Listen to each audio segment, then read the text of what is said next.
Good afternoon, everyone. My name is Daniel. I'm the co-founder and CEO of Itcher. I guess we've all been there.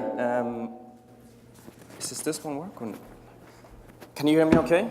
Yeah, okay, perfect. That's better. I guess we've all been there. We come home from a long day at the office. We finish dinner, and we have that 1.5 hour or 2 hours, so quality time before going to bed, where we just want to sit back, relax, watch a good movie or TV show.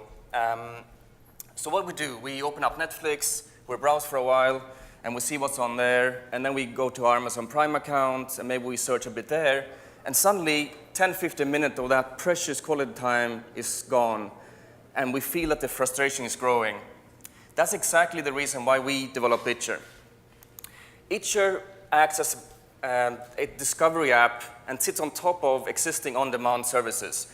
So if you look at this, which is the video-on-demand landscape, we are connected to both the subscription services, so the Amazon Primes, the Netflix, the Hulus of this world, as well as the pay-as-you-go services, the likes of Amazon Instant Video, iTunes, Vudu, etc. What this allows is it gives us a tremendous depth in content.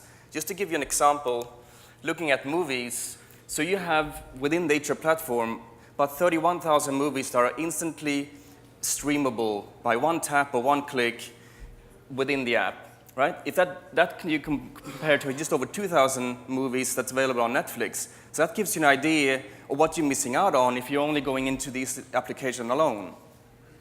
So what we've done so far is developed a iOS, Android, and web application. But effectively what Itcher is at the core is a machine learning platform which can be applied to any platform, such as streaming services, something like Chromecast, or the smart TVs, like the Samsungs, LGs, or even the cable set-top boxes. And actually, we're currently working a very interesting project with Google.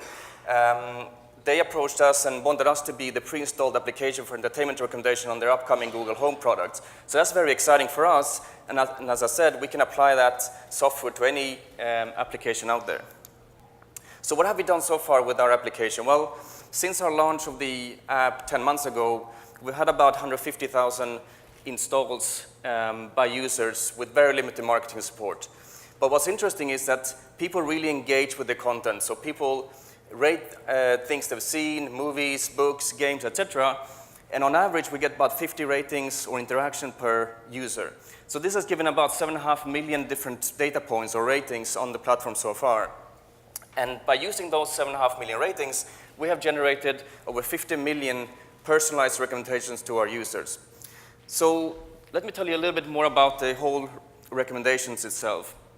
So what we look at as you as an entertainment consumer, and so if you are the person in the middle of this chart, and based on the interactions you've had done on the app, we can then link you with all the like-minded people that are in our network, and we pick out the people that are closest to you in terms of your taste for entertainment, and we let those people power your recommendations.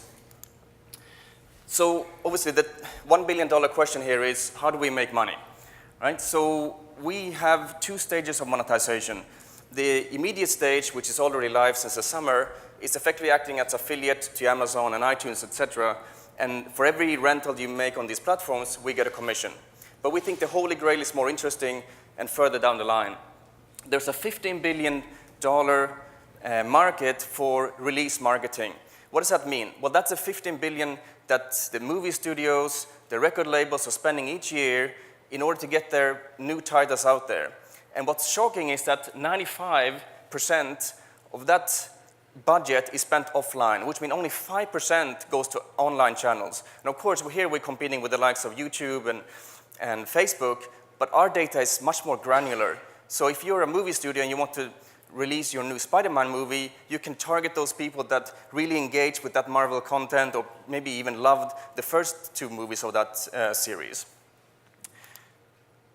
So I'd love to hear your feedback on what you think about Itcher. I'm around. Please ping me. My name is Daniel, and my email address is daniel@itcher.com. Thank you very much.